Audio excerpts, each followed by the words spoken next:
I wonder if that's like, if Satan was real, that would be the ultimate temptation, to trick you into transferring your consciousness into something immortal so that you can never experience heaven. Wouldn't that be wild if that's what's going on? Because everybody wants to think that even people that believe in God, they don't necessarily talk too much about Satan. It's very rare. I have a very your good old standard issue religious background with my parents. What did you start off with? I'm from it. We're going to get into Appalachian in a little while. Appalachia? Appalachian. What's that? Appalachian Mountains, the yeehaw stuff down south. What kind of stuff did you guys do?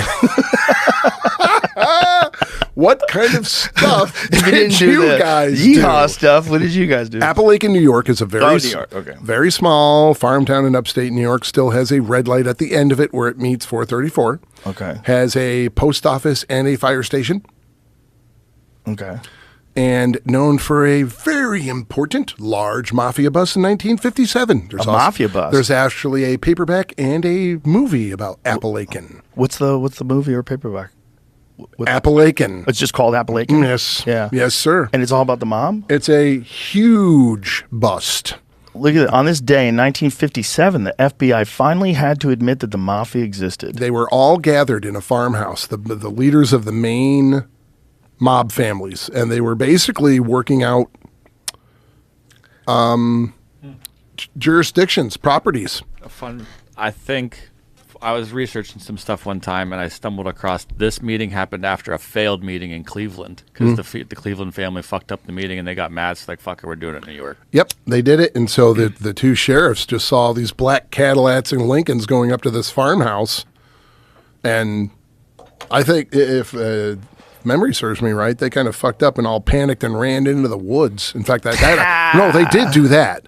But if they would have said, "Hey, we're just hanging out," right? What are you going to prove? But they all bailed, and they ran into that. If I remember right, they're coming out of the woods near where my grandma's house was. That was a dirt road back then, and I could take you there. The house is on top of a little hill behind the area where we have our firemen's field days every year. Yeah. State troopers noticed all the fancy cars parked in Barbara's driveway and started taking down license plate numbers. Some have suggested that. How hard back then in 57, you get a license plate number. What is it, like a week until you find out whose fucking car it is? You know what I mean? It suggests that one of the Genovese rivals tipped the cops in hopes of spoiling Genovese's crown ceremony. Oh, God. The assembled mafioso noticed this and began to panic. Some fled into the woods, some hidden in the basement.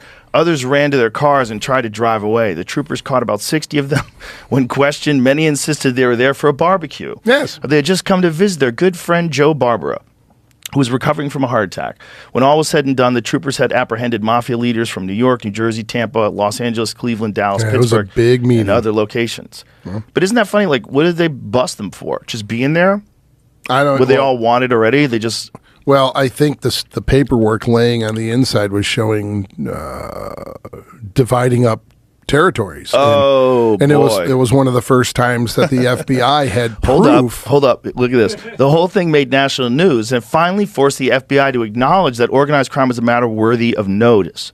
Some believe that J. Edgar Hoover's reluctance to acknowledge the mob's existence can be ascribed to the mafia somehow acquiring photographs of Hoover in drag and using those to blackmail him into leaving the mafia alone. There is no evidence to suggest that this is true. That was always the rumor that he drove. But that would be the rumor if there was a guy that ran the FBI. Like, what dark secrets does he have?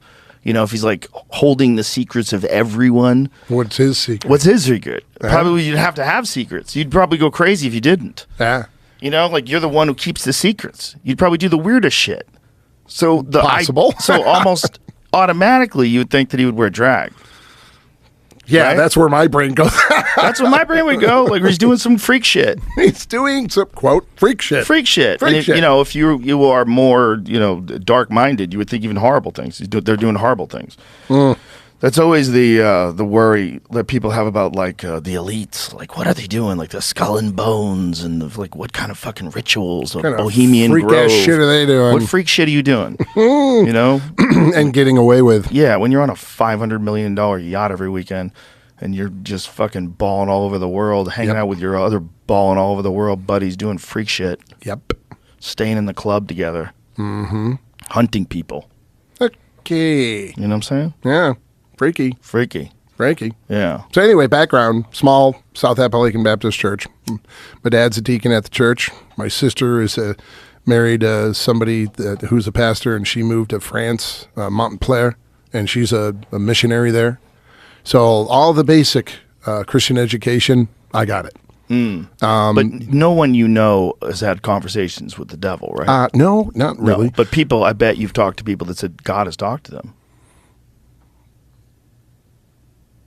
I don't know. My dad would never say God talked with me directly. Said, Some he people reads would, the Bible. It's not an uncommon thing, though, right? No, but my background or the church I grew up in, and my mom and dad are pretty strict. Like Pastor Walter growing up, that guy was a logger.